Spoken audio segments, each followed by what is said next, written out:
तर भाजपच्या मुकमोर्चाला परवानगी होती का असा सवाल संदीप देशपांडे यांनी केलाय। एकट्या मनसे आणि मवियावर गुन्हा का दाखल झाला असा सवाल सुद्धा संदीप देशपांडे यांनी केलाय। सत्तेच्या मोर्चाच्या आयोजकांवर गुन्हा दाखल झाल्यावरून त्यांनी ही टीका केली। काल भाजपने जो काय सोपट एक 4-5 लोकांना घेऊन जो मुकमोर्चा काढलेला, त्या मुकमोर्चाची परवानगी होती का? मग त्यांच्यावर गुन्हा दाखल झाला का? मग एकट्या मनसेवर आणि महाविकास आघाडीवर का गुन्हा दाखल झाला? आणि आम्हाला या केसेसचा फरक पडत नाही खरं सांगायचं तर। अशा अनेक केसेस आमच्या अंगावर आहेत, त्यामुळे अस्वलाच्या अंगावर एखादा केस आला काय आणि एखादा केस गळाला काय त्यांनी काही फरक पडत नाही। आम्ही असल्या केसेसना भीक घालत नाही आणि घाबरत सुद्धा नाही। भारतीय जनता पार्टीचा मोर्चा नव्हता तर आंदोलन होतं। आमच्या आंदोलनामुळे कुठेही वाहतूक कोंडी झाली नाही।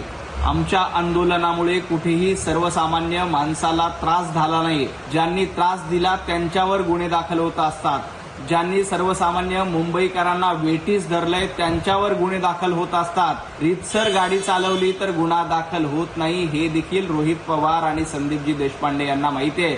त्यामुळे उगीच बोंबाबोंब करण्याचा प्रयत्न करू नये। मोर्चा झाला नाही पाहिजे म्हणून त्यांनी राजकीय दबावाखाली पोलिसांनी परवानगी सुद्धा दिली नाही। पण सगळ्या जनतेचा एवढा आग्रह होता की परवानगी नाही दिली तरी हरकत नाही, राजकीय दबावाखाली परवानगी दिली नाही तर आपण मोर्चा काढला पाहिजे आणि म्हणून मोर्चा काढला आणि सर्व ज्येष्ठ नेते त्या मोर्चामध्ये सामील होते। आम्ही परवानगी मागितली होती का नाही? मागितली होती। तुम्ही रिजेक्ट करायचे ना।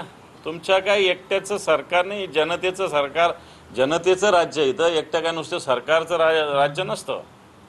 जनतेला अधिकार या लोकशाहीमध्ये मोर्चा काढायचा। जनतेने काय करायचं?